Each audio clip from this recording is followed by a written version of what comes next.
पूरे देश में इस समन प्राणी को सबसे बेकार माना जाता था। जिस छात्र को यह मिल जाता उसका भविष्य लगभग खत्म समझा जाता था। लेकिन जिस दिन मैंने इसे बुलाया मैं खुशी से पागल हो गया, क्योंकि सिर्फ मैं जानता था कि यह छोटा काला कुत्ता एक दिन पूरी दुनिया को हिला देगा। वह दुनिया भर में ठुकराया गया एक समन प्राणी, समन बीस्ट था। लेकिन जैसे ही मैंने उसे बुलाया मैं खुशी से उसे गोद में उठाकर चूमने लगा। यह देखकर सहपाठी मेरा मजाक उड़ाने लगे और मुझे बेवकूफ कहने लगे। यहाँ तक कि मेरे क्लास टीचर, जिन्होंने मुझसे बहुत उम्मीदें लगा रखी थीं, गुस्से में खुद को कोसने लगे कि उन्होंने मुझे बेकार ही इतना समय दिया। लेकिन मैं सिर्फ मुस्कुराया। मैंने अपनी सारी जमा पूंजी बेच दी और पूरे 100 किलो मॉन्स्टर का दुबला मांस खरीद लिया, ताकि इस छोटे काले कुत्ते के अंदर छिपी हुई प्रतिभा को जागृत कर सकूं। मैंने उसके सिर पर हाथ फेरा। तभी मेरे दिमाग में अनुबंध की सूचना गूंजी। निष्ठा स्तर अनंत, कभी विश्वासघात नहीं करेगा। क्या आप जीवन संबंध लाइफ लिंक स्थापित करना चाहते हैं? मैंने बिना हिचकिचाए हाँ चुन लिया। अगले ही पल मेरी आत्मा जैसे फटने लगी। भयानक दर्द से मैं जमीन पर गिर पड़ा और चीखने लगा। आसपास के छात्र समझे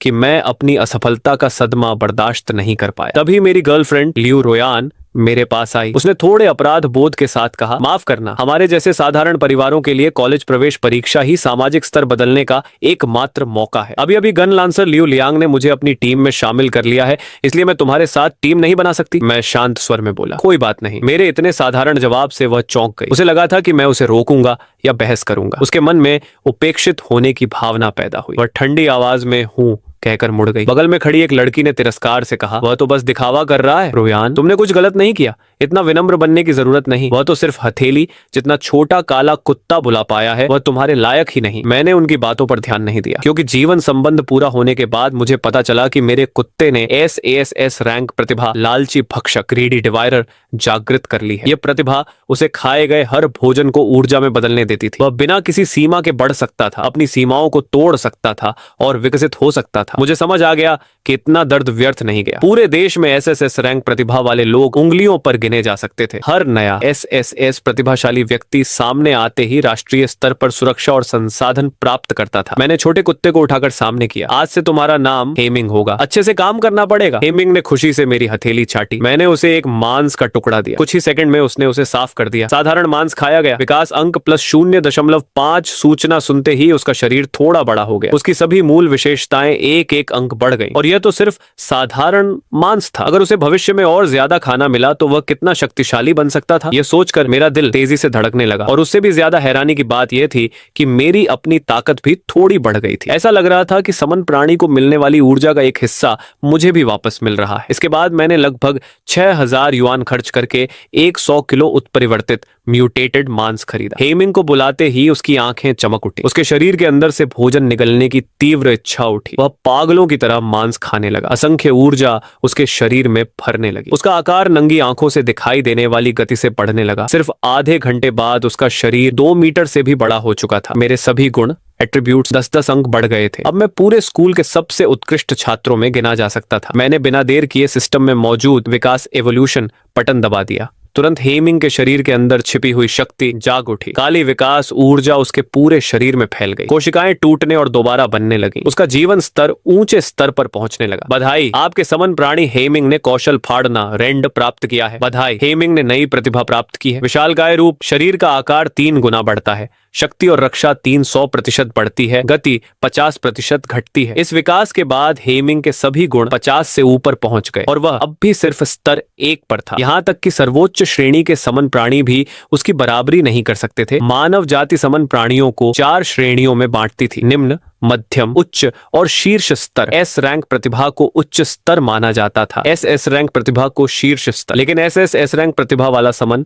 प्राणी आज तक कभी नहीं देखा गया था। उस रात मैं हेमिंग को लेकर घर लौट आया और सो गया। अगले दिन कॉलेज प्रवेश परीक्षा गाओ शुरू होने वाली थी। सुबह होते ही हजारों परीक्षार्थी विशाल मैदान में इकट्ठा हो गए। शिक्षक लू वैन विभिन्न डंगोअन डंजन में प्रवेश करते समय सावधानियों के बारे में विस्तार से समझा रहे थे। इस बार कई प्रतिष्ठित स्कूलों के छात्रों को एक साथ रखा गया था। प्रतिस्पर्धा बेहद कठिन होने वाली थी। उसी समय ये चाओ ने व्यंग्य करते हुए कहा, चेनलिन, तुम अब भी परीक्षा दोगे? क्यों ना सीधे हार मान लो, कम से कम अपमान तो नहीं होगा। उसके साथ खड़ी थी जादूगरनी जैसी सुंदर और आकर्षक लियू रोयान। स्पष्ट था कि दोनों एक ही टीम में थे। मैंने उनकी तरफ देखा तक नहीं। तभी 1 घंटी बजी। 4 विशाल कांस्य द्वार एक साथ खुल गए। अंदर से ठंडी और डरावनी हवा बाहर आने लगी। सभी छात्रों ने तुरंत अपने अपने डंगोअन की जानकारी देखनी शुरू कर दी। बुरा हुआ हमारे स्कूल को डेमन फॉरेस्ट मिला है। ये सबसे खतरनाक डंगोवन में से एक है। सभी डंगोवन लगभग समान कठिनाई के होते हैं। इतना शोर क्यों मचा रहे हो? भीड़ में बहस छिड़ गई। लू वेन ने अपने छात्रों को चेतावनी दी, डेमन फॉरेस्ट का भूभाग बहुत जटिल है, घने पेड़ और झाड़ियां हर जगह हैं, किसी भी समय राक्षस हमला कर सकते हैं, हमेशा सतर्क रहना। इसके बाद उन्होंने घड़ी जैसी एक मशीन निकाली। यह मैकेनिकल रिकॉर्डर है, तुम लोगों के द्वारा अर्जित किए गए अंक सीधे बाहर प्रसारित करेगा। फिर दूसरी घंटी बजी। इसका मतलब था राष्ट्रीय प्रवेश परीक्षा आधिकारिक रूप से शुरू हो चुकी थी। सबसे पहले सफेद कवच पहने बर्फीले नीले बालों वाली बेहद सुंदर लड़की आगे बढ़ी। वह तो हमारे स्कूल की सीनियर सुलिंगशुए है। वह अकेले डंगोन में जा रही है। जितने ज्यादा लोग टीम में होंगे उतने कम अंक मिलेंगे। असली प्रतिभाशाली लोग अकेले ही चुनौती लेते हैं। चारों तरफ बैठे जूनियर छात्र उत्साह से चर्चा करने लगे। मैंने भी मन में आदेश दिया, डंगोनन कनेक्शन शुरू। अगले ही पल एक चमकदार सफेद रोशनी ने मेरे पूरे शरीर को घेर लिया। बाकी सभी लोगों ने टीम बनाकर डंजन में प्रवेश किया था, लेकिन उसने अकेले ही डंगन में जाने का फैसला किया। सभी के अंदर जाने के बाद लेवल 20 का एक मध्यम आयु का व्यक्ति हाथ लहराता है और सामने की जल स्क्रीन पर डंगन के अंदर का दृश्य दिखाई देने लगता है। उसी समय एक सफेद रोशनी चमकती है। सेकंड हाई स्कूल का एक छात्र खुद ही डंगन से बाहर निकल आता है। स्कूल के सभी शिक्षक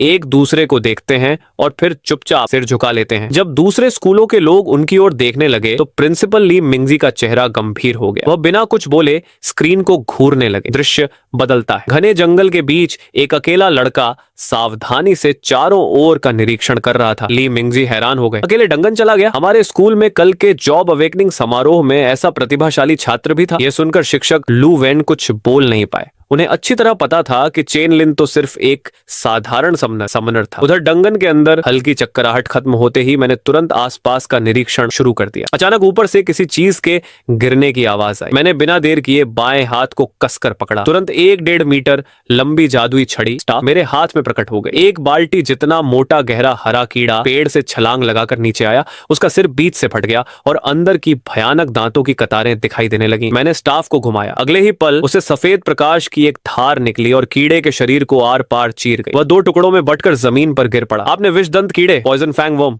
को मार दिया। 5 अनुभव अंक प्राप्त हुए। उसी समय मेरी कलाई पर बंधे रिकॉर्डर में सूचना चमकी, अंक +15। बाहर बैठे सभी लोग स्तब्ध रह गए। क्या ये समनर नहीं है? लेकिन इसकी प्रतिक्रिया, गति और मूवमेंट तो किसी हाई एजिलिटी क्लास वाले योद्धा जैसी है। ये देखकर लू वेन भी दंग रह गए। हालांकि चेन लिन ने पहले भी प्रैक्टिकल क्लास में अच्छा प्रदर्शन किया था, लेकिन इतना डरावना कभी नहीं था। कीड़े को मारने के बाद मैं जंगल के अंदर की ओर बढ़ गया। तभी अजीब सी चीखें सुनाई दी। कई छोटे, बदसूरत और हरे रंग के जीव चारों ओर से निकल आए। मैंने उन्हें तुरंत पहचान लिया। गोब्लिन। पाठ्य पुस्तकों के अनुसार वे बेहद हिंसक होते हैं, तेजी से प्रजनन करते हैं और भोजन न मिलने पर एक दूसरे को भी खा जाते हैं। मैंने अनुमान लगाया कम से कम 50-60 गोब्लिन थे। अगर ये सब एक साथ टूट पड़े तो मेरे बचने की संभावना बहुत कम थी। मैंने मन ही मन पुकारा, हे मिंग। एक सफेद रोशनी चमकी। आसमान में भेड़िए की लंबी और गूंजती हुई हुआ सुनाई दी। हे मिंग की ठंडी सुनहरी आंखें गोब्लिनों पर टिक गईं। उसने दांत निकाले। अगले ही पल उसके चारों पैर जमीन पर जोर से पड़े। वह तोप के गोले की तरह आगे बढ़ा। सबसे आगे भाग रहे गोब्लिन का सिर तुरंत फट गया। उसका शरीर पीछे की ओर उड़ गया। दोनों ओर के गोब्लिन चिल्लाते हुए हथियार लेकर उस पर टूट पड़े। हड्डियों से बने हथियार उसकी पीठ पर लगे। कड़ाक, हथियार टूट गए। हे मिंग ने एक पंजा मारा। एक गोब्लिन का सिर तरबूज की तरह फट गया। उसने रक्षा की बिल्कुल परवाह नहीं की और कत्लेआम शुरू कर दिया। कम बुद्धि वाले गोब्लिन भी उसकी भयानक शक्ति देखकर डर गए। वे भागने लगे। मैंने आदेश दिया, एक भी नहीं बचना चाहिए। हे मिंग उनका पीछा करने लगा और मैं भी नजदीकी गोब्लिनों को मारने लगा। ये दृश्य देखकर बाहर बैठे लोग उछल पड़े। कमाल है, हमारे स्कूल में इतना ताकतवर सीनियर भी है। उसका समन शक्तिशाली है तो ठीक, लेकिन वह खुद भी इतना मजबूत कैसे है? दूसरे वर्ष और पहले वर्ष के छात्र उत्साह से भर गए। कुछ मिनट पहले तक सभी सोच रहे थे कि चेन लिन गोब्लिनों के हाथों खत्म हो जाएगा, लेकिन अब उसने और उसके समन ने पूरी गोब्लिन सेना का सफाया कर दिया था। यह देखकर ली मिंगजी खुश हो गए। इतनी जल्दी इस स्तर तक पहुंचना, कम से कम बी ग्रेड का ग्रोथ टैलेंट तो होगा। उसकी क्षमता शायद उच्च स्तरीय समनों से भी कम नहीं। आखिरकार हमारे स्कूल को एक असली प्रतिभाशाली छात्र मिल गया। उन्होंने तुरंत पूछा, चेनलिन के कितने अंक हैं? उत्तर मिला, 560 अंक। वह हमारे स्कूल में प्रथम स्थान पर है, लेकिन थर्ड हाई स्कूल की सुलिंशुए उससे भी आगे है। उसके 830 अंक हैं। यह सुनकर सभी शिक्षक हैरान रह गए। दंगन शुरू हुए अभी 20 मिनट भी नहीं हुए थे। ऐसा स्कोर तो पूरे प्रांत प्रांत में प्रथम स्थान के लिए प्रतिस्पर्धा कर सकता था। उधर डंगन के अंदर गोबलिनों के शवों से प्रकाश के गोले निकलकर मेरे शरीर में समा रहे थे। जल्द ही मैं लेवल 2 पर पहुंच गया। मेरी स्पिरिट मानसिक शक्ति 5 अंक बढ़ गई। मैंने सोचा साधारण क्लास वाले लोग शुरू में तेजी से लेवल बढ़ा सकते हैं, लेकिन आगे जाकर अंतर बहुत बड़ा हो जाता है। आखिरकार वह ऐसी खाई बन जाता है जिसे पार नहीं किया जा सकता। लेकिन मैं हे मिंग की मदद से इस अंतर को भर सकता हूँ। हालांकि मेरे अंक पहले ही विश्वविद्यालय में प्रवेश के लिए पर्याप्त थे, लेकिन मेरा लक्ष्य इससे कहीं बड़ा था। इस समय हे मिंग गोबलिनों की लाशें चबा रहा था। मैंने कहा, चलो असली शिकार अब शुरू होता है। गोबलिन झुंड में रहने वाले जीव हैं। अगर यहाँ उनकी सेना मिली है तो आसपास उनका घोंसला भी जरूर होगा। करीब 10 मिनट तक आगे बढ़ने पर एक भी राक्षस नहीं मिला। इससे मेरा अनुमान और मजबूत हो गया। ये डंगन किसी गेम जैसा नहीं था, बल्कि एक वास्तविक दुनिया की तरह था, जहां सब कुछ प्राकृतिक नियमों के अनुसार चलता था। अचानक हड्डियों से बने कई भाले आसमान से मेरी ओर फेंके गए। चारों दिशाओं से गोबलिन निकल आए। वे चीखते हुए हथियार लहराकर मेरी ओर दौड़े, लेकिन मेरे चेहरे पर डर का नामो निशान नहीं था। मेरा स्टाफ तलवार में बदल गया। एक ही वार में एक गोबलिन का सिर धड़ से अलग हो गया। मैं पूरी एकाग्रता के साथ लड़ने लगा। हर कदम, हर बचाव और हर वार किसी न किसी गोबलिन की जान ले रहा था। उस समय मैं हवा में नाचती तितली जैसा लग रहा था, लेकिन मेरे पंख मौत की तरह थे। उसकी लड़ाई इतनी सुंदर और घातक थी कि बाहर बैठे लोग मंत्रमुग्ध होकर देखने लगे। स्कूल के शिक्षक और छात्र खुशी से भर गए। उसकी लड़ाई की शैली अद्भुत है। तलवारबाजी तो और भी खतरनाक है। हर वार सीधे गले पर लगता है, जरा भी चूक नहीं। अब कोई दूसरे प्रतियोगियों को नहीं देख रहा था। सबकी निगाहें सिर्फ चेन लिन पर थी। लू वेन का चेहरा अजीब हो गया। 3 साल में उन्होंने चेन लिन को कभी तलवार छूते तक नहीं देखा था। ये लड़का अपनी ताकत कितनी अच्छी तरह छिपा कर रखता था। तभी किसी शिक्षक ने घबराकर कहा, बुरा हो गया, लेवल 6 के 13 उग्र गोबलिन आ गए हैं। रुको, वहाँ फायर गोबलिन और आइस गोबलिन भी हैं। चेन लिन अकेला उनके पूरे अड्डे तक पहुंच गया है। अरे, वह अकेले ही गोबलिनों के घोंसले की तलाश में निकल पड़ा। ये बहुत बड़ा जोखिम था। सभी शिक्षकों के मन में चिंता होने लगी। जब ये गोबलिन सामने आए तो बाकी गोबलिनों को जैसे उनका नेता मिल गया। अब वे बिना योजना के हमला नहीं कर रहे थे। तभी अग्नि गोबलिन, फायर गोबलिन ने मंत्रोच्चार शुरू किया। उसकी शक्ति से मुट्ठी के आकार के कई आग के गोले बन गए और मेरी ओर तेजी से उड़ने लगे। मैंने फुर्ती से कई बार दिशा बदलकर उन सभी आग के गोलों से बचाव कर लिया। इसी बीच बाकी गोबलिनों ने मौका देखकर हमला कर दिया। मैंने हल्का सा सिर घुमाकर एक हड्डी के भाले को अपने पास से निकलने दिया, फिर तुरंत हाथ बढ़ाकर उस गोबलिन की गर्दन पकड़ ली और उसे हवा में उड़ते हुए आग के गोलों की तरफ फेंक दिया। धमाके के साथ आग भड़क उठी और उस गोबलिन का शरीर उसमें समा गया। इसके बाद मैं मानो इंसानी तोप बन गया। एक एक गोबलिन को गोले की तरह उठाकर अग्नि गोबलिनों की तरफ फेंकने लगा। हे भगवान, ऐसा भी लड़ सकते हैं? बाहर यह दृश्य देख रहे सभी छात्र हैरान रह गए। क्लास टीचर लू वेन भी स्तब्ध थे। ये लड़ाई का तरीका तो उन्होंने भी कभी नहीं सिखाया था। मैं लगातार गोबलिनों को अग्नि गोबलिनों पर फेंकता रहा। नतीजा ये हुआ कि अगर वे जादू चलाते तो अपने ही साथियों को मार देते, और अगर जादू न चलाते तो खुद मारे जाते। इस खींचतान के बीच हेमिंग भी पीछे तक पहुंच गया और एक एक करके सभी अग्नि गोबलिनों का सफाया कर दिया। 100 से अधिक गोबलिनों में अब केवल कुछ ही बचे थे। वे जान बचाकर भागने लगे, लेकिन इस बार मैंने उनका पीछा करके उन्हें खत्म नहीं किया। मैं आराम से उनके पीछे पीछे चलता रहा, क्योंकि मेरा असली लक्ष्य उनके पूरे ठिकाने को नष्ट करना था। भागते हुए गोबलिनों का पीछा करते करते मैं एक गुफा में पहुंचा। अचानक गुफा की दीवारों के ऊपर से हरे रंग के कई दुबले पतले गोबलिन मुंह पर झपट पड़े। मैंने अपनी पकड़ मजबूत की और तलवार नुमा डंडे को पूरी ताकत से एक दिशा में घुमा दिया। एक ही वार में एक गोबलिन का सिर और धड़ अलग होकर जमीन पर गिर पड़े। बाकी 2 गोबलिनों को रात में देखने की क्षमता रखने वाले हेमिंग ने अपने मुंह में दबोच लिया। चटाक! एक आवाज के साथ उसने उन्हें बड़े मजे से निगल लिया। तभी गुफा के मोड़ से अचानक असंख्य मशालों जैसी रोशनियां दिखाई देने लगी। मेरा चेहरा गंभीर हो गया। हवा में उछाले गए गोबलिन चारों तरफ टकराकर बिखर गए। हेमिंग ने अपने विशाल पंजे से एक जोरदार वार किया, जिससे कई गोबलिनों के शरीर फट गए और चारों ओर खून और मांस बिखर गया। उसी समय एक कान फाड़ देने वाली क्रूर गर्जना पूरी गुफा में गूंज उठी। अंधेरे से एक भयानक राक्षस धीरे धीरे बाहर आया। उसका शरीर घने बालों से ढका था, मांसपेशियां फूली हुई थीं और उसका आकार किसी छोटी इमारत जितना विशाल था। वह गुस्से से हेमिंग को घूर रहा था। मेरा चेहरा गंभीर हो गया। यह तो एक उग्र गोबलिन सरदार बजर्ग गोबलिन चीफ था। उसी समय एक विशाल ट्रोल गरजता हुआ हमारी ओर दौड़ा। उसके हर कदम से पूरी गुफा कांप रही थी, लेकिन हेमिंग, ब्लैक मिंग बिल्कुल नहीं डरा। वह सीधे ट्रोल की तरफ झपटा। उसके पंजों से काली चमक निकली और उसने ट्रोल के शरीर पर 4 गहरे घाव बना दिए। दर्द से ट्रोल और भी उग्र हो गया। उसने अपने विशाल हाथों से हेमिंग का सिर पकड़ लिया और पूरी ताकत से उसे जमीन पर पटक दिया। हेमिंग के मुंह से खून निकल आया और वह दर्द से कराह उठा। उसे दबते देख मैंने तुरंत अपना पेशेवर कौशल इस्तेमाल किया। सुदृढ़ीकरण मंत्र, एनहांसमेंट स्पेल। उसकी सभी मूल क्षमताएं 20% बढ़ गई। सफेद रोशनी हेमिंग के शरीर पर चमकी और अगले ही पल उसने ट्रोल को उल्टा जमीन पर पटक दिया। फिर उसने ट्रोल के शरीर से मांस का एक बड़ा टुकड़ा नोच लिया। ट्रोल ने भी रक्त पिपासा, ब्लड लस्ट, कौशल सक्रिय कर दिया। दोनों जानवर पागलों की तरह लड़ने लगे। मैं लगातार सुदृढ़ीकरण और उपचार मंत्र हीलिंग स्पेल चलाता रहा। इस भीषण युद्ध की आवाज कई 100 मीटर दूर तक फैल गई। आसपास के छात्र हैरान थे। दबी घाटी के जंगल के बॉस तो कम से कम लेवल 12 के होते हैं। आखिर कौन पागल अकेले बॉस से लड़ रहा है? जल्द ही एक 3 सदस्यीय टीम वहां पहुंची। वे सोच रहे थे कि मदद कर देंगे तो कुछ इनाम भी मिल जाएगा, लेकिन जब वे पहुंचे तो स्तब्ध रह गए, क्योंकि बॉस से लड़ने वाली कोई टीम नहीं थी, सिर्फ मैं अकेला था। इसी दौरान मैंने अपनी तलवार से अंतिम वार किया। ट्रोल के सिर के ऊपर दिखाई दे रही HP 1 से सीधे 0 हो गई। ट्रोल मर गया। आसपास खड़े छात्रों में से कोई भी बीच में हस्तक्षेप करने की हिम्मत नहीं कर पाया। लियू लियांग और लियू रोयान भी वहीं खड़े थे। दोनों अविश्वास से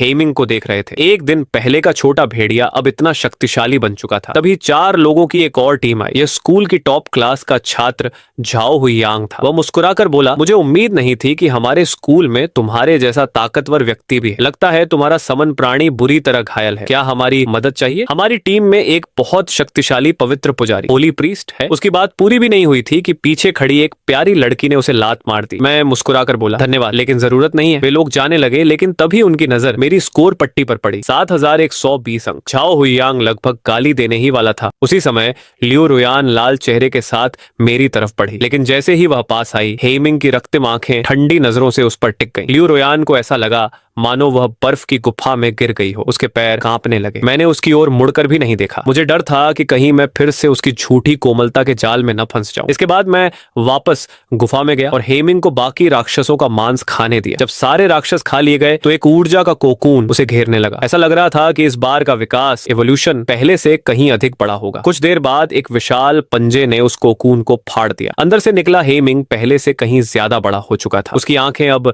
गहरे नीले रंग की थीं। और भी शाही, ठंडा और भयावह दिखाई दे रहा था। उसे 2 नए कौशल मिले, धमकी, इंटिमिडेशन, काली ज्वाला, ब्लैक फ्लेम। यह पूर्ण रूप से एक नया जन्म था। अब परीक्षा खत्म होने में केवल 1 घंटा बचा था। मैं हेमिंग की पीठ पर बैठकर अगले बॉस की तलाश में निकल पड़ा। करीब 10 मिनट बाद हम एक नए बॉस के इलाके में पहुंचे। लेवल 15 विकृत वृक्ष सम्राट ट्विस्टेड ट्री किंग। बाहर बैठे शिक्षक ली मिंगजी की भौहें सिकुड़ गईं। उन्हें पता था कि ट्विस्टेड ट्री किंग की ताकत और HP ट्रोल से कम 2 गुनी है, और मैं केवल लेवल 4 था। फिर भी इतनी बड़ी शक्ति अंतर को पार कर पाना पूरे देश में दुर्लभ प्रतिभा माना जाता। जैसे ही मैंने दलदली जमीन पर कदम रखा, आसपास के पेड़ों की लाल आंखें खुल गईं। उनके विशाल तने फट गए और उनमें से डरावने मुंह निकल आए। अनगिनत शाखाएं मेरी ओर भाले की तरफ बढ़ी, लेकिन मैं बिल्कुल नहीं डरा। मैं आगे झपटा, तुरंत अपनी छड़ी में छिपी तलवार निकाली और एक ही पल में 5 वार कर दी। मेरी गति इतनी तेज थी कि तलवार की परछाइयां दिखाई देने लगी। सारी शाखाएं कटकर जमीन पर गिर गई। मैं तेजी से एक वृक्ष दानव के पास पहुंचा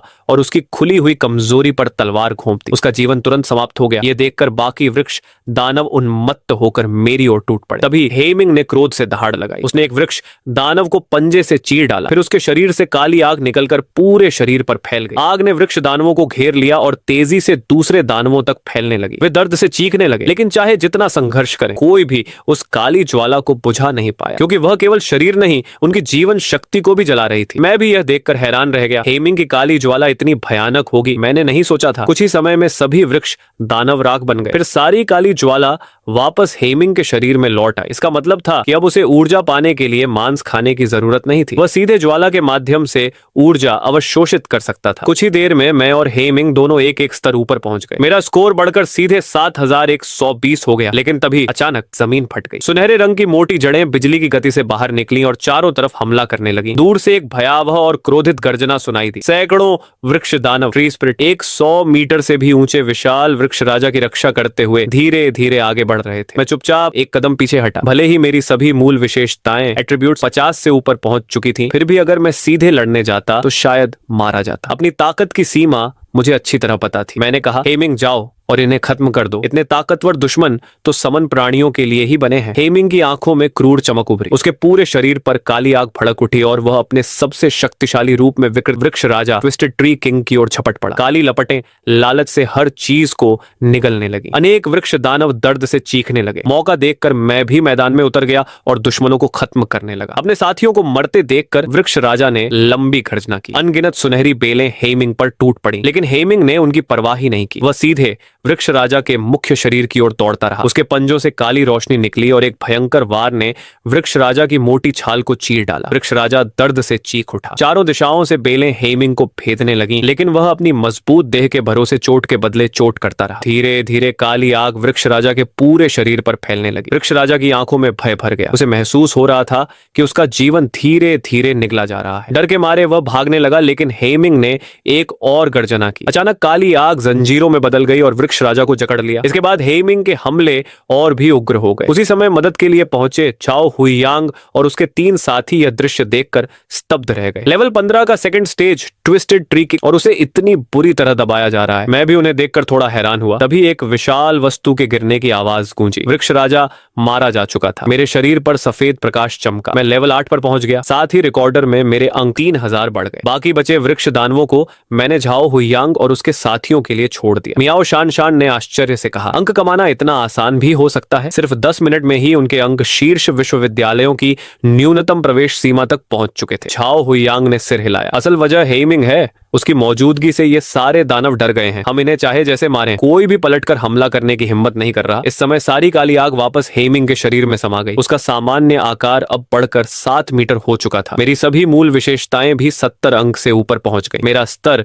सीधे लेवल 10 हो गया। अब मैं पहला जॉब ट्रांसफर फर्स्ट अवेकनिंग कर सकता था। मैंने मन ही मन सोचा, इस बार की कॉलेज प्रवेश परीक्षा यहीं समाप्त होती है। तभी डंगोनन ने जबरन सभी प्रतिभागियों को बाहर भेजना शुरू कर दिया। सफेद रोशनी में घिरे छात्र एक एक कर विशाल चौक में लौट आए। चारों ओर जयकारे गूंजने लगे। 7 मीटर ऊंचा हेमिंग मेरे बगल में शांत बैठा था। मैं सचमुच प्रथम स्थान हासिल कर चुका था। शिक्षक और प्रिंसिपल उत्साह से लाल पड़ गए थे। अविश्वसनीय, 3 प्रतिभाएं और खुद भी इतना शक्तिशाली। एक समनर होकर इतने राक्षसों का शिकार करना, इतिहास में ऐसा कभी नहीं हुआ। इसके बाद प्रांतीय रैंकिंग भी जारी हुई। जैसा कि सभी को उम्मीद थी, मैं पूरे प्रांत में प्रथम स्थान पर था। हेमिंग सचमुच एक राक्षसी अस्तित्व था। उसकी वृद्धि की कोई सीमा नहीं थी और हर विकास एवोल्यूशन के साथ उसकी शक्ति कई गुना बढ़ जाती थी। अब मैं अपने अगले समन प्राणी को लेकर उत्साहित था। घर लौटकर मैंने ये खुशखबरी माँ और छोटी बहन को सुनाई। साथ ही प्रांत में प्रथम आने का 10 लाख ब्लू स्टार कॉइन का पुरस्कार भी खाते में आ गया। अब माँ और बहन को तंगी में जीने की जरूरत नहीं थी। इसके बाद मैं अपने कमरे में गया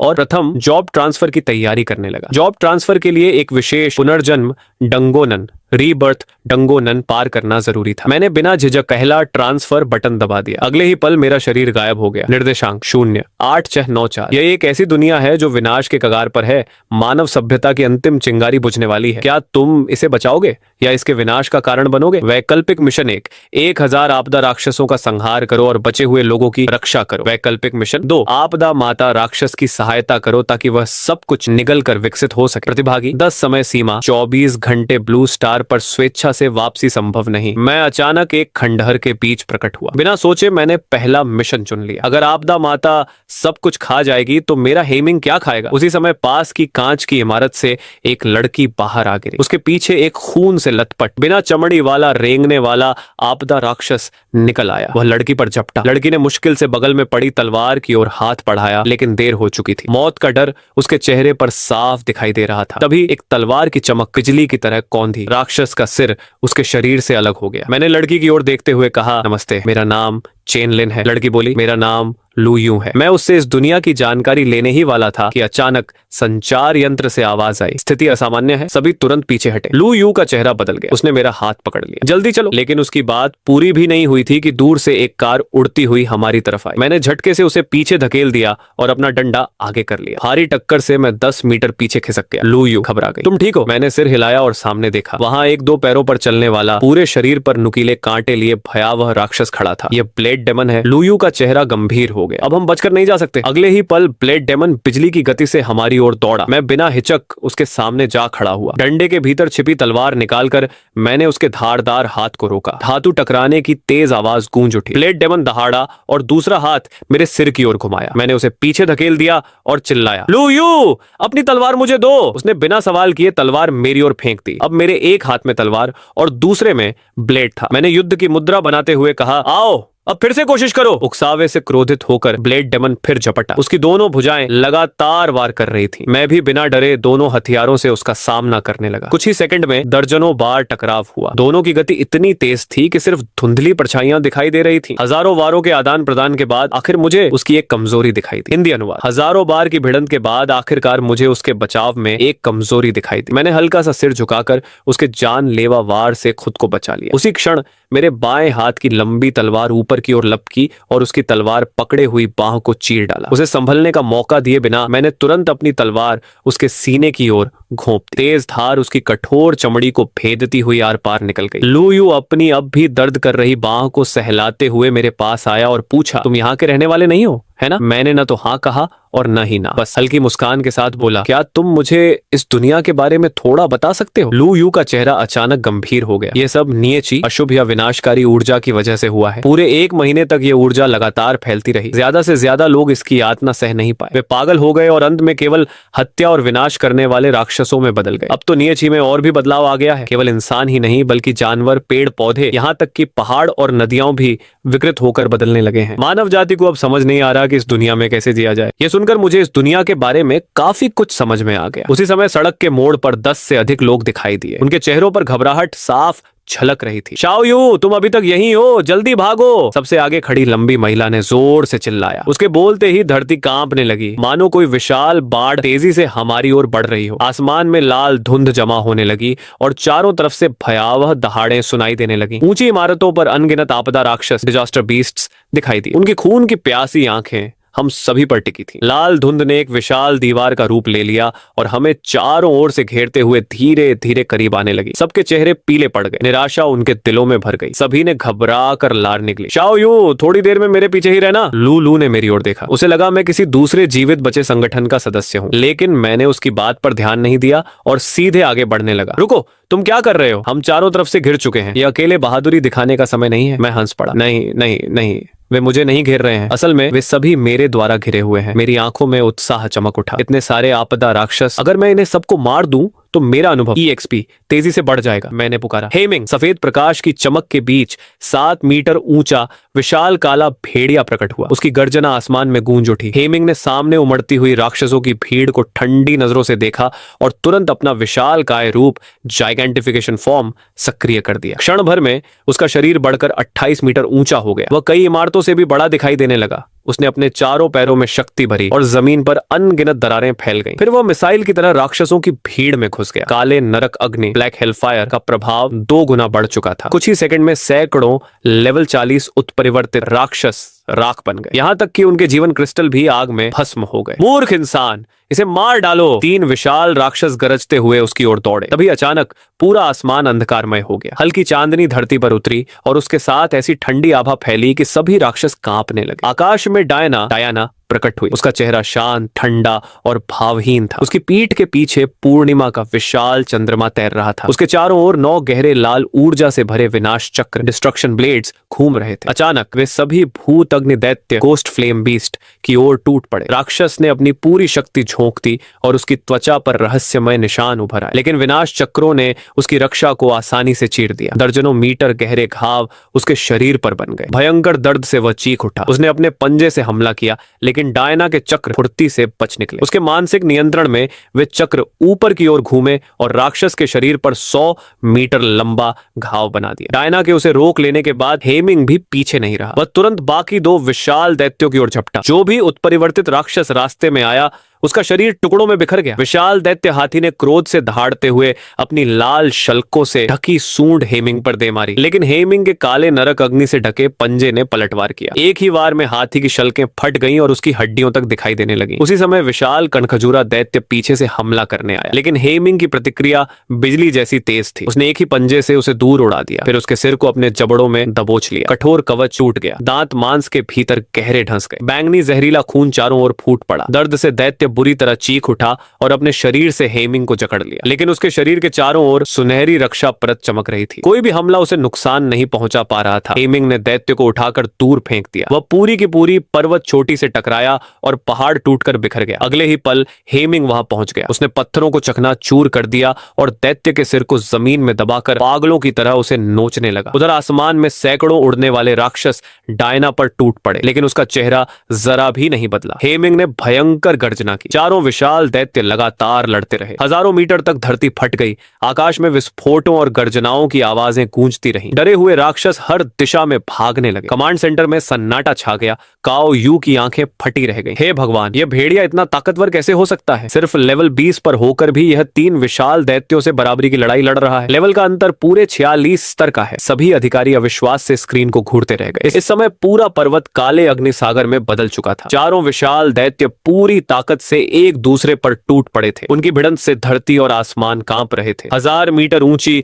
उस दानवी जादुई आंख से करोड़ों जीवों को निगल जाने वाली भयानक और क्रूर आभा निकल रही थी, जिसे महसूस करके ही लोगों का दम घुटने लगा। उधर आसमान में डायना ने लड़ाई रोक दी। सैकड़ों उड़ने वाले बिजली तत्व वाले राक्षसों को वह पहले ही खत्म कर चुकी थी। उनकी लाशें जमीन पर बिखरी पड़ी थीं। तभी उसके चारों ओर कई विनाशकारी लाल चक्र जोंगमी व्हील्स घूमने लगे और एक दूसरे में विलीन होने लगे। गहरा लाल प्रकाश और भी तेज होता गया। उनमें बह रही भयावह शक्ति से आसपास की हवा तक नष्ट होने लगी। आखिर 9 चक्र एक होकर लगभग 100 मीटर लंबा विशाल गहरा लाल विनाश चक्र बन गए, जो डायना के सामने हवा में तैरने लगा। भय पैदा कर देने वाली विनाश की आभा चारों ओर फैल गई। उसके पीछे चमक रहा चांदी जैसा पूर्ण चंद्रमा धीरे धीरे गहरे रक्त लाल रंग में बदल गया। हजारों मीटर तक पूरा आकाश लाल रोशनी से भर गया, मानो पूरी दुनिया नरक में बदल गई हो। उसी क्षण पूर्णिमा का सबसे शक्तिशाली विनाश रूप प्रकट हुआ। डायना ने भावहीन स्वर में कहा, अपनी मृत्यु का स्वागत करो। अगले ही पल लाल विनाश चक्र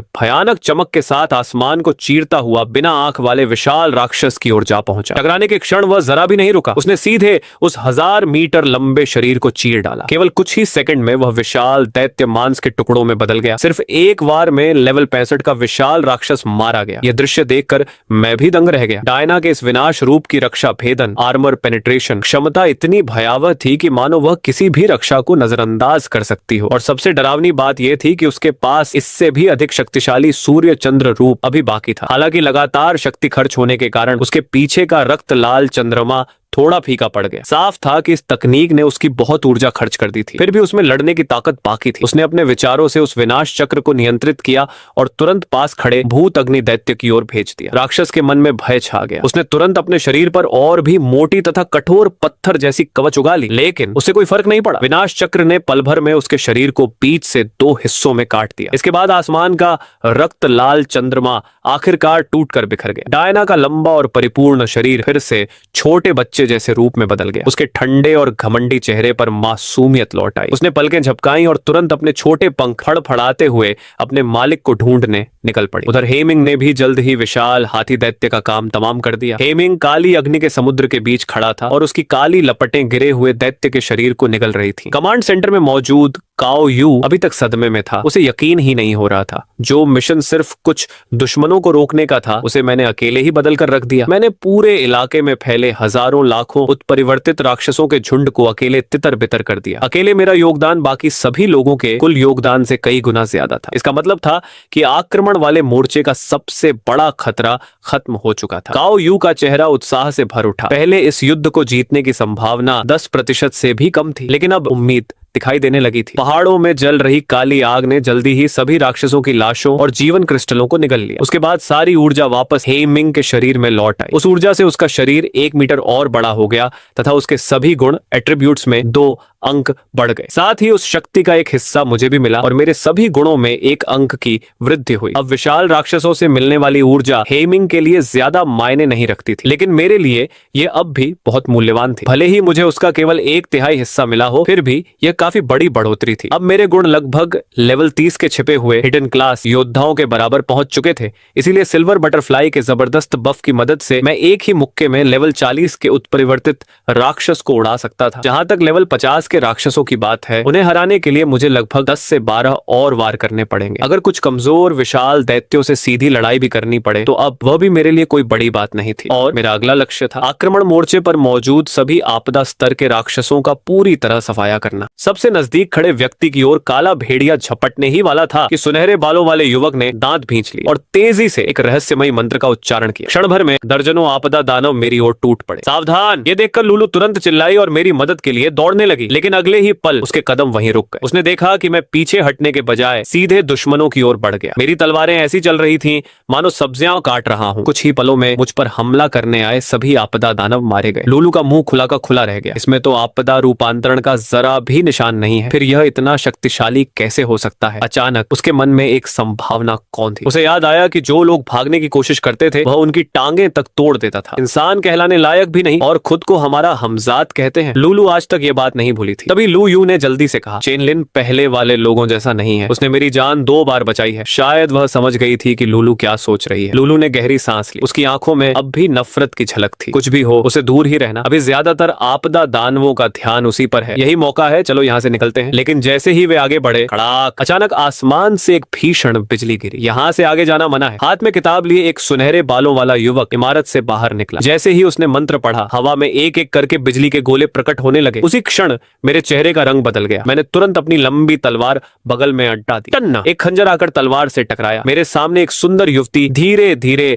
अदृश्य अवस्था से प्रकट हुई। मैंने बिना झिझक तलवार उसकी कमर की ओर चला दी, लेकिन वार लगने से पहले ही वह अचानक गायब हो गई और कुछ ही पल बाद कई दर्जन मीटर दूर फिर दिखाई दी। उसने एक शब्द भी नहीं कहा। मैंने जमीन पर जोर से कदम रखा और बिजली की गति से उसकी ओर दौड़ पड़ा। सुंदरी तुरंत पीछे हटते हुए चिल्लाई, अब भी हाथ नहीं बढ़ाओगे? उसकी आवाज गिरते ही एक इमारत के भीतर से आग का प्रचंड तूफान मेरी ओर टूट पड़ा। दोनों ताकतें आपस में टकराई और चारों ओर चिंगारियां बिखर गई। आग के बीच खड़ा एक गठीला आदमी हैरानी से बोला, क्या तुम सच में एक समनर हो? भयंकर गर्म लपटें मेरी ओर बढ़ी, लेकिन मेरे चेहरे पर कोई भाव नहीं था। मैंने तलवार के एक वार से सारी आग को पीछे धकेल दिया। उसी समय 4 अलग अलग दिशाओं से 4 और लोग बाहर आ गए। उनमें से एक बोला, पुनर्जन्म डंगन में खिलाड़ी एक दूसरे को नहीं मार सकते। पकड़े गए तो तुरंत वांटेड घोषित कर दिए जाते हैं, लेकिन जिन डंगनों में अलग अलग गुट होते हैं वहां यह नियम लागू नहीं होता। सोचा नहीं था कि सचमुच कोई पहला मिशन चुनेगा। क्या तुम्हारे स्कूल ने यह भी नहीं सिखाया कि ऐसे डंगन में जिंदा रहने की संभावना कैसे बढ़ाई जाती है? यहाँ सबसे बड़ा फायदा तो आपदा दानवों के पास है। थोड़ा भी दिमाग हो तो समझ जाओ कि किस पक्ष को चुनना चाहिए। चाहो लोग मुझे ऐसे देख रहे थे जैसे मैं उनके जाल में फंसा हुआ शिकार हूँ। मैं बस हल्की मुस्कान के साथ बोला, आप लोगों ने एक कहावत सुनी है, सबसे खतरनाक शिकारी अक्सर खुद को शिकार बनाकर पेश करता है। मैंने जानबूझकर इतना बड़ा हंगामा किया ताकि तुम सब यहाँ इकट्ठे हो जाओ। अगर तुम्हें खत्म करने का भरोसा न होता तो ऐसा क्यों करता? अभी तुम लोगों ने बड़ी बड़ी बातें की थी, अब बदले में मैं तुम्हें मौत की दावत देता हूँ, कैसा रहेगा? मेरे होंठों पर मुस्कान फैल गई। दावत पूरी तरह सच चुकी है। ब्लैकविंग, अब जी भरकर दावत उड़ाओ। गर्र! उसकी हिंसक दहाड़ चारों दिशाओं में गूंज उठी। सैकड़ों मीटर तक फैली काली आग विशाल काले भेड़िए के शरीर में समा गई। क्षण भर में उसका शरीर फिर 8 मीटर और विशाल हो गया। अब वह पहले से कहीं ज्यादा भयानक और डरावना दिखाई दे रहा था। मौजूद सभी लोगों की रूह तक कांप उठी। जब वह उनकी ओर झपटा तो बर्फ जैसी ठंडी सिहरन उनके पैरों से होती हुई सीधे सिर तक पहुंच गई। डर इतना भयानक था कि उनका दिमाग फटने को हो गया। जैसे ही उसका विशाल पंजा गिरने वाला था, 3 लोगों ने किसी तरह अपने डर पर काबू पाया और चारों दिशाओं में भाग गए। लेकिन आखिरी बदकिस्मत आदमी को चीखने का भी मौका नहीं मिला। काले भेड़िए ने एक ही झटके में उसे चीरकर टुकड़े टुकड़े कर दिया। यह देखकर बाकी लोगों के माथे पर ठंडा पसीना छलक आया। उन्होंने सोचा था कि बस समन किए गए जीव को रोकना होगा, लेकिन समनर खुद भी उनके बराबर ताकत रखता था और उसका यह समन किया हुआ काला भेड़िया न सिर्फ असाधारण शारीरिक शक्ति और भयानक हमला रखता था, बल्कि उसके पास पूरे युद्ध क्षेत्र को नियंत्रित करने की क्षमता भी थी। उसे रोकना तो दूर, 3 मिनट तक उसके सामने जिंदा रह पाना भी लगभग नामुमकिन था। तभी जब काला भेड़िया अगले सबसे नजदीकी व्यक्ति पर झपटने ही वाला था, सुनहरे बालों वाले युवक ने फिर दांत पींचे और तेजी से एक रहस्यमयी मंत्र का उच्चारण किया। उग्र बिजली एक बार फिर आपस में घूंटकर आधा आधा मीटर मोटी विशाल जंजीरों में बदल गई। वे बिजली की जंजीरें पल भर में काले भेड़िए के चारों पैरों और उसकी गर्दन से लिपट गई। वो पूरी ताकत से चिल्लाया, जल्दी इसे मार डालो, मैं इसे सिर्फ 10 सेकंड तक ही रोक सकता हूँ। उधर सुनहरे बालों वाला युवक अपनी बात पूरी भी नहीं कर पाया था कि काला विशाल भेड़िया पूरी ताकत से झटके झटका मारता है और बिजली की जंजीरें एक ही पल में टूट जाती हैं। ये कैसे हो सकता है? ये तो मेरी लेवल 1 टैलेंट स्किल थी। वह अविश्वास से आंखें फाड़ कर देखता रह गया। मेरे बफ स्ट्रेंथ एनहांसमेंट लगाने के बाद हेमिंग की ताकत फिर से कई गुना बढ़ गई। ये देखकर बाकी सभी लोग घबरा गए और तुरंत अपनी सबसे शक्तिशाली चालें इस्तेमाल करने लगे। वह खूबसूरत महिला परछाइयों में बदल गई और अलग अलग दिशाओं से मेरी ओर हमला करने लगी। लेकिन अचानक उसके सिर के ऊपर अनगिनत बर्फीले भाले आइस स्पीयर्स प्रकट हुए और बारिश की तरह गिरने लगे, जिससे उसे लगातार पीछे हटना पड़ा। तभी बर्फ जैसे सफेद बालों वाली एक लड़की धीरे धीरे आगे आई। उसके कदमों के साथ जमीन पर बर्फ जमने लगी।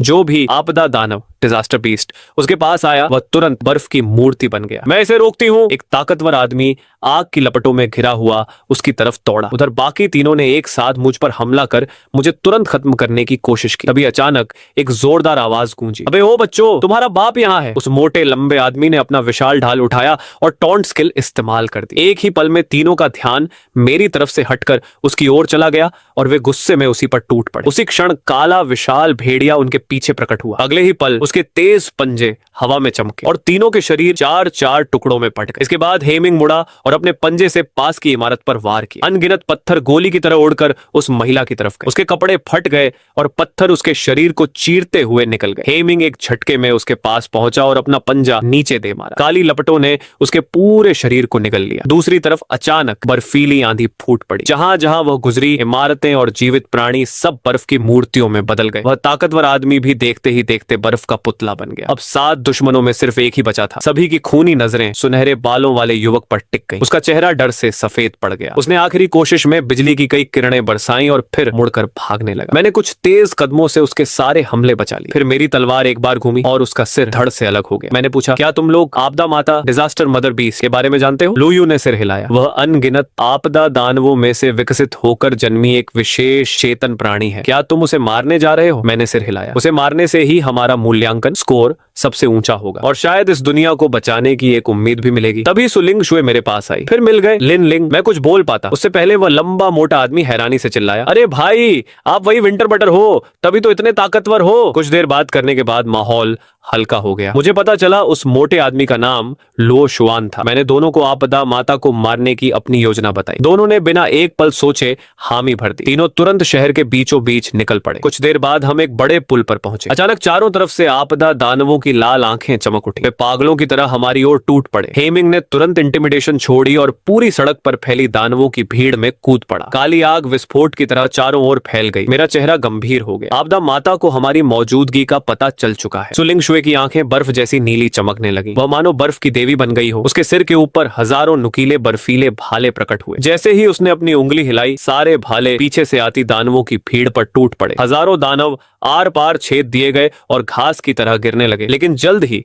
उनकी जगह और भी ज्यादा दानव आ गए। पूरे शहर के लाखों आपदा दानव हर दिशा से हमारी ओर उमड़ रहे थे। मैंने महसूस किया कि दबाव लगातार बढ़ रहा है। इतने लाखों दानवों को चाहे हमारी सारी ताकत खत्म हो जाए तब भी खत्म करना असंभव था। मैं जोर से चिल्लाया, राजा को मारो, सेना खुद बिखर जाएगी। हेमिंग, सीधे आपदा माता पर हमला करो। मेरी बात सुनते ही हेमिंग तुरंत मुड़ा और पूरे वेग से पुल पार दौड़ पड़ा। उसे सामने एक बेहद खतरनाक आभा महसूस हो रही थी। वही थी आपदा माता। जैसे ही हेमिंग पुल के दूसरी तरफ पहुंचा, घने धुएं के बीच से लगभग 15 मीटर लंबी गहरे लाल रंग की एक विशाल टेंटिकल बाहर निकली और पूरी ताकत से उसे दे मारा। हेमिंग कई इमारतों को तोड़ता हुआ 20 मीटर से भी ज्यादा दूर जाकर रुका। उसने जोरदार दहाड़ लगाई। धूल का बादल छोड़ गया। वह टूटे हुए कंक्रीट और मलबे के बीच से फिर खड़ा हो गया। उसकी ठंडी आंखें सामने खड़ी 60 मीटर ऊंची विशाल आंख जैसी आपदा माता को घूर रही थी। उसके चारों ओर अनगिनत टेंटिकल्स लहरा रहे थे। हेमिंग की काली आंख फिर भड़क उठी। वह पूरी ताकत से दुश्मन पर टूट पड़ा। उसकी रफ्तार इतनी तेज थी कि आसपास की इमारतें तक कांपने लगी। विशाल आंख के चारों ओर मौजूद सभी टेंटिकल्स एक साथ उसकी ओर लपके। हेमिंग जितना बच सकता था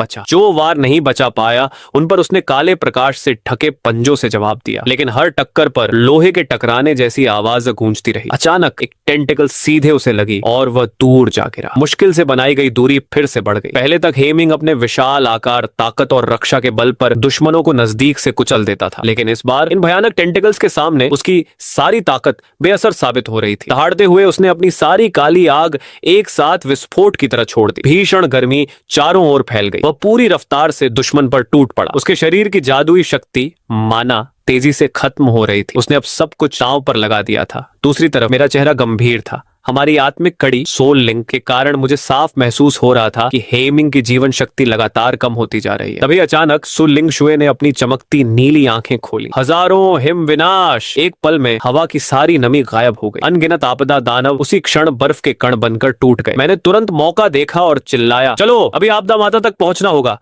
केवल हेमिंग ही उसे शुद्ध प्यूरिफाई कर सकता है। यही हमारी आखिरी उम्मीद है। कुछ देर बाद तीनों शहर के केंद्र में पहुंच गए। सामने से एक भीषण दहाड़ सुनाई दी। हम बिना रुके उसकी ओर दौड़ पड़े। कुछ ही क्षणों बाद हमने हेमिंग को देखा। वह बुरी तरह घायल था। उसकी सांसें टूट रही थी, लेकिन फिर भी उसके पंजे अब तक जमीन को मजबूती से पकड़े हुए थे। अंधेरे लाल रंग की टेंटिकल स्पर्शिकाएं लगातार उसकी ओर कोड़े की तरह बरस रही थी, लेकिन वह एक कदम भी पीछे नहीं हटा। वह दृढ़ता से धीरे धीरे आगे बढ़ता रहा। यह देखकर मैं तुरंत हेमिंग की ओर दौड़ा। हेमिंग, इन सभी आपदा दानवों को निगल जाओ। साथ ही मैंने तुरंत उस पर रिकवरी स्पेल और स्ट्रेंथनिंग स्पेल लगा दी। हल्की सफेद रोशनी हेमिंग के शरीर पर चमक उठी। उसने सिर उठाकर जोरदार दहाड़ लगाई, जिससे लाल टेंटिकल पीछे छिटक गए। अगले ही पल हेमिंग सीधे आपदा दानवों की भीड़ में घुस पड़ा। उसके काले शोलों ने खिलते हुए कमल की तरह चारों ओर फैलकर सब कुछ निगलना शुरू कर दिया। विशाल नेत्र आंखों वाला राक्षस ने भी खतरा महसूस कर लिया और तुरंत आदेश दिया कि सभी आपदा दानव वहां से दूर हट जाएं। लेकिन अब बहुत देर हो चुकी थी। अनगिनत काली लपटें निगलने की शक्ति के साथ हेमिंग के शरीर में समा गईं। मैंने बिना किसी झिझक के सिस्टम पैनल पर शुद्धिकरण शुरू करें का बटन दबा दिया। क्षण भर में हेमिंग के शरीर की गहराइयों से भयानक काली शक्ति विस्फोट की तरह बाहर फूट पड़ी। एक विशाल काला प्रकाश स्तंभ आसमान को चीरता हुआ ऊपर उठ गया।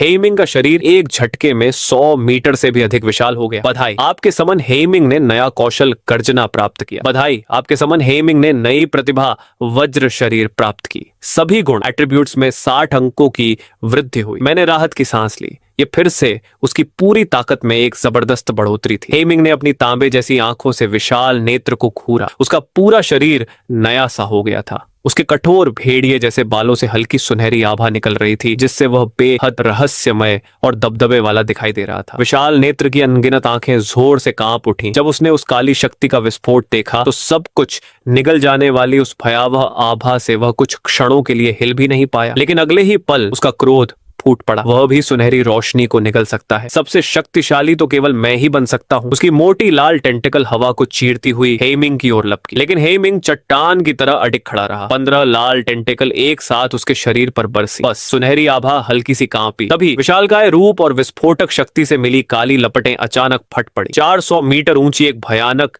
दैत्याकार छाया काली आग से बनकर प्रकट हुई। पलक झपकते ही हजारों मीटर का इलाका काले अग्नि सागर में बदल गया। हेमिंग बिजली की गति से विशाल नेत्र के सामने पहुंचा। उसने अपना पंजा उठाया। उसी समय उसके पीछे खड़ी दैत्याकार अग्नि छाया ने भी अपना विशाल पंजा उठाकर पूरी ताकत से नीचे दे मारा। विशाल नेत्र की कई आंखें उसी वार में फूट गईं। दर्द से उसकी चीख पूरे आकाश में गूंज उठी। उसकी टेंटिकल पागलों की तरह हेमिंग पर बरसती रहीं, लेकिन उसे जरा भी नुकसान नहीं पहुंचा सकी। विशाल नेत्र दहाड़ा। उसने आसपास की सारी अशुभ ऊर्जा अपने शरीर में समेट ली। उसका आकार तुरंत फिर से काफी बड़ा हो गया। उसकी लाल टेंटिकल पर अब अनगिनत नुकीले कांटे उगाए। ये शक्ति वह अपने अगले विकास इवोल्यूशन के लिए बचाकर रखना चाहता था, लेकिन अब मजबूरी में उसे पहले ही इस्तेमाल करना पड़ा। चारों दिशाओं से टेंटिकल हेमिंग को जकड़ने लगी। दोनों के बीच भीषण युद्ध छिड़ गया। धरती लगातार कांपती रही। दोनों की गर्जनाएं पूरे आकाश में गूंजती रहीं। कई घंटों तक युद्ध चलता रहा। आखिरकार खंडहरों के ऊपर केवल हेमिंग ही अडिग खड़ा था। विशाल नेत्र की असंख्य आंखें बुझ चुकी थीं। उसका पूरा शरीर धीरे धीरे काली आग में जलकर राख हो गया। मैं और सु लिंग शुए दोनों मुस्कुरा उठे। आपदा माता दानव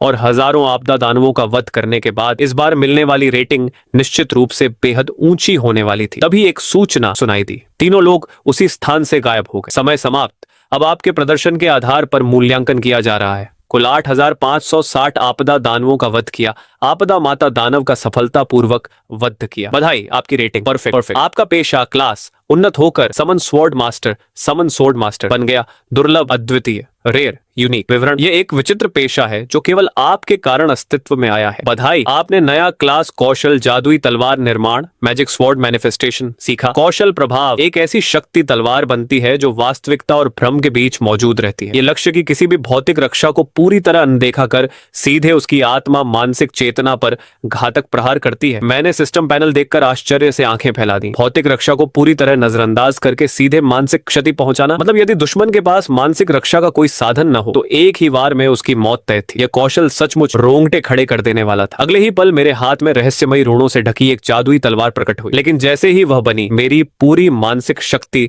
लगभग समाप्त हो गई। मैंने सिर हिलाया और तलवार वापस समेट ली। लगता है यह कौशल केवल अंतिम तुरुप के पत्ते ट्रम्प कार्ड की तरह ही इस्तेमाल किया जा सकता है। मैं मुस्कुराया और अपना मोबाइल निकाला। लुओ शुआन और सुलिंग शुए की फ्रेंड रिक्वेस्ट स्वीकार करने के बाद मैंने देखा कि लू वेन का संदेश आया था। शीर्ष अकादमियों के भर्ती गुरु आज दोपहर 2 बजे स्कूल पहुंचेंगे, समय मिले तो स्कूल आ जाना। मैंने सोचा कि फिलहाल कोई और काम नहीं है, इसलिए तुरंत स्कूल के लिए निकल पड़ा। फानयून नंबर 2 हाई स्कूल। लू वेन पहले से ही स्कूल के गेट पर मेरा इंतजार कर रहे थे। मुझे देखते ही वह उत्साहित होकर बोले, आखिर तुम आ ही गए। इस बार पूरे 5 शीर्ष अकादमियों ने हमारे स्कूल में भर्ती गुरु भेजे हैं। फानयून शहर के इतिहास में ऐसा पहले कभी नहीं हुआ। मैं उनके साथ दफ्तर पहुंचा। उन्होंने दराज से एक ड्रैगन आकार की स्पेस रिंग निकाली। इसमें नगर प्रशासन की ओर से तुम्हारे लिए पुरस्कार रखा गया है। तुम्हें जिन उपकरणों और स्किल बुक्स की जरूरत थी वे सब इसके अंदर है। मेरी आंखें चमक उठी। ये सभी चीजें इस समय मेरे लिए बेहद उपयोगी थी। मेरी तलवार छड़ी, स्वॉर्ड स्टाफ, जो साधारण गुणवत्ता का हथियार थी, लगातार भीषण लड़ाइयों के कारण पहले ही टूट चुकी थी। मैंने स्पेस रिंग ली और अपनी चेतना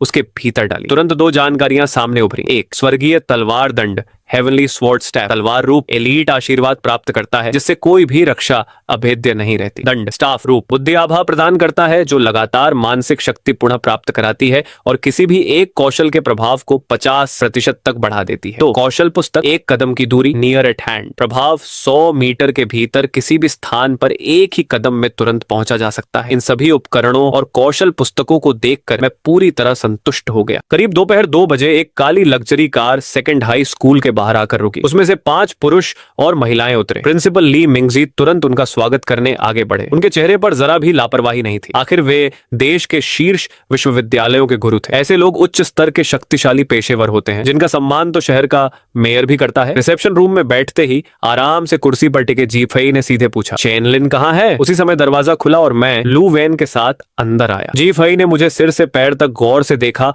और मुस्कुराकर बोली, बहुत बढ़िया, सिर्फ तुम्हारा चेहरा ही हमारे युनचुए अकादमी में दाखिले के लिए काफी है। पास बैठे फेंक ये तुरंत नाराज हो गए। बाहर लोग अफवाह उड़ाते हैं तो ठीक है, लेकिन क्या तुम्हारी युनचुए अकादमी सच में सिर्फ चेहरा देखकर छात्रों को चुनती है? फिर उन्होंने मेरी ओर देखकर कहा, चेन लिन, हमारे छिंगठियन अकादमी में आओ। दाखिले पर तुम्हें 3 तरह के संसाधन चुनने की पूरी आजादी मिलेगी। जी फई हंस पड़ी। सिर्फ 3? क्या भिखारी बना रहे हो? तुम हमारे प्रांतीय टॉपर की कीमत पर शक कर रहे हो? बाकी लोग भी बहस में कूद पड़े। सही कहा चेन लिन, वहां मत जाना। कुछ ही पलों में 5 गुरु आपस में बहस करने लगे। प्रिंसिपल ली मिंगजी और लू वेन ये सब देखकर पूरी तरह हैरान रह गए। कमरे का माहौल बेहद तनावपूर्ण हो गया। जो भी पहले पीछे हटता बाकी 4 उसी पर टूट पड़ते। आखिरकार जी फई ने गहरी सांस ली और मेरी ओर देखकर बोली, तुमने अभी पहला जॉब एडवांसमेंट किया है, शायद अभी दूसरा समन नहीं बुलाया होगा। अगर तुम युनचुए अकादमी में आओगे तो मैं तुम्हारे लिए सबसे बेहतरीन समन सामग्री मंजूर करवा दूंगी। तुम्हारे उस काले भेड़िए में विकास की असीम क्षमता है। तुम्हें जो भी संसाधन चाहिए मांग लेना। यहाँ तक कि वह हंसते हुए बोली, मेरी बेटी भी। ये सुनते ही बाकी 4 गुरु चुप हो गए। उनकी नजर में भी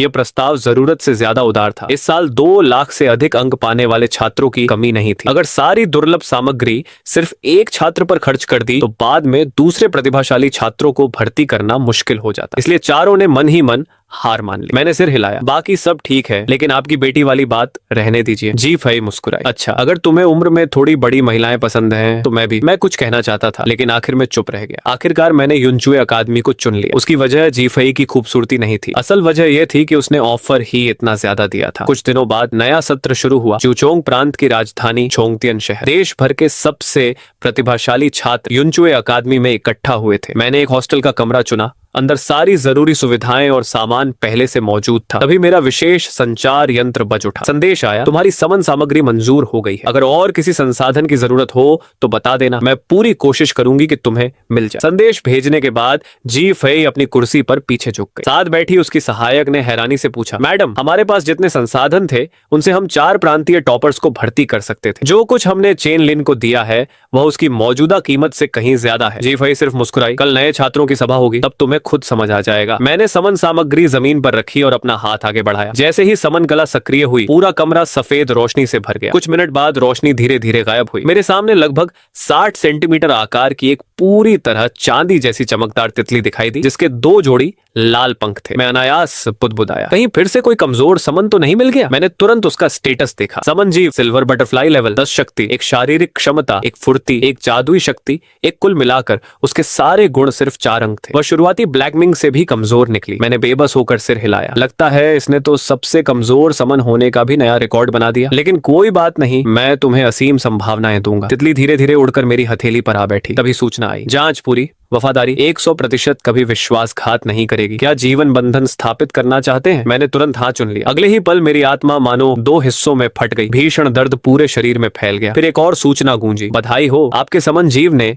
एस रैंक का अद्वितीय प्रतिभा कौशल वाना हुआ शैनबियान सर्वरूप परिवर्तन जागृत कर लिया है। ये किसी भी रूप में बदल सकता है और हर रूप में अलग क्षमता प्राप्त करेगा। उसी समय चांदी की तितली चमकते हुए प्रकाश में बदल गई। कुछ ही सेकंड में वह मेरा ही रूप धारण कर चुकी थी। उसने मासूम आवाज में कहा, मालिक, अब मुझे आखिरकार इस प्रतिभा की असली ताकत समझ में आने लगी। मैंने बक्सा खोला, उसमें कवच के अलग अलग हिस्से रखे थे। मैंने तितली की ओर इशारा किया और मन ही मन आदेश दिया। उसने हल्के से सिर हिलाया। अगले ही पल वह चांदी की रोशनी बनकर मेरी बाहों से लिपट गई। धीरे धीरे पूरा रजत कवच मेरे शरीर पर बन गया। मुझे न उसका वजन महसूस हुआ, न कोई असहजता। ऐसा लग रहा था जैसे वह कवच हमेशा से मेरे शरीर का ही हिस्सा रहा हो। मैं संतुष्ट होकर मुस्कुराया। इस सर्वरूप परिवर्तन प्रतिभा में एक और अद्भुत क्षमता थी। वह धातुओं को अपने अंदर समाहित करके अपने कवच की मजबूती लगातार बढ़ा सकती थी, बिल्कुल अतृप्त भक्षण, ग्लटनी की तरह। यह भी ऐसा कौशल था जो समय के साथ लगातार और अधिक शक्तिशाली बनता जाता। ये सोचकर मैंने तय किया कि सबसे पहले इसी सिल्वर बटरफ्लाई को प्रशिक्षित करूंगा। मैंने जी फई को अलग अलग विशेष गुणों वाली धातुओं की सूची भेज दी। सिर्फ आधे घंटे बाद सारी सामग्री मेरे कमरे में पहुंच गई। वे सभी बेहद दुर्लभ धातु अयस्क थे, जिनकी कीमत बहुत अधिक थी। मैं वापस कमरे में आया और सिल्वर बटरफ्लाई को उन्हें अपने भीतर समाहित करने का आदेश दिया। कुछ ही देर में मेरे शरीर पर बना चांदी का कवच पहले से कहीं अधिक कठोर और मजबूत हो चुका था। यह कवच इतना मजबूत था कि दूसरी बार जॉब बदल चुके सेकंड जॉब चेंज योद्धा भी इसे आसानी से नष्ट नहीं कर सकते थे। साथ ही इसका वजन पूरे 5 टन था, लेकिन मुझ पर इसका कोई असर नहीं पड़ता था। अगर यही वजन दुश्मन पर पड़ जाए तो ऐसा लगता मानो ताई पर्वत उसके ऊपर टूट पड़ा हो। मैं लिविंग रूम में पहुंचा। आहट सुनकर वहां मौजूद तीनों रूममेट थोड़े हैरान हो गए। एक युवक आगे बढ़ा और बोला, नमस्ते, मैं छिंगयुआन प्रांत का दूसरा रैंक होल्डर फेंकिए हूँ। एक सामान्य क्लास लेकर पूरे प्रांत में पहला स्थान हासिल करना सच में कमाल की उपलब्धि है। तभी पास खड़े ठंडे चेहरे वाले युवक ने तिरस्कार भरे स्वर में कहा, क्या यह सिर्फ किस्मत नहीं थी? इसे बस एक बेहद ताकतवर समन मिल गया, इसलिए यह टॉपर बन गया। वह लोंगजे प्रांत का दूसरा स्थान प्राप्त करने वाला छात्र था। उसके कॉलेज एंट्रेंस एग्जाम में 23,000 अंक आए थे। उसकी नजर में चेनलिन सिर्फ इसलिए पहला बना था क्योंकि उसके प्रांत में कोई असली टॉप जीनियस नहीं था। जब जंगल में बाघ नहीं होता तो बंदर ही राजा बन जाता है। फेंकिए मुस्कुराया। मेरी नजर में इतनी शक्तिशाली समन का उसकी पुकार का जवाब देना ही साबित करता है कि चेनलिन में कोई खास बात जरूर है। दोनों के बीच बहस शुरू होने ही वाली थी कि अचानक पूरे विश्वविद्यालय में एक आवाज गूंज उठी। सभी नए छात्र अपने हथियार और उपकरण लेकर तुरंत यूनचुए स्क्वायर में इकट्ठा हो। सोफे पर बैठे काओ यांग ने कहा, लगता है नए छात्रों की प्रतियोगिता आधा महीना पहले ही शुरू होने वाली है। फिर उसने गंभीर स्वर में कहा, शहर के बाहर म्यूटेंट दानवों की संख्या लगातार बढ़ रही है, इसलिए विश्वविद्यालय चाहता है कि हम उन्हें साफ करने की जिम्मेदारी संभालें। यह सुनकर मैं चुप हो गया। अचानक मुझे पुनर्जन्म वाले डंगन की घटनाएं याद आ गईं। सोचा भी नहीं था कि ब्लू स्टार पर भी इतनी जल्दी वही संकट आने वाला है। मैं सोच ही रहा था कि तभी वह घमंडी युवक फिर बोला, अच्छा हुआ प्रतियोगिता पहले शुरू हो गई चेनलिन। इस बार मैं तुम्हें पूरी तरह हरा दूंगा और साबित कर दूंगा कि असली नंबर 1 बनने का हकदार मैं हूँ। मैं उसकी घमंडी शक्ल देखकर हल्का सा मुस्कुराया। ठीक है, फिर मुकाबला हो जाए, लेकिन अंत में सबको पीछे छोड़ने वाला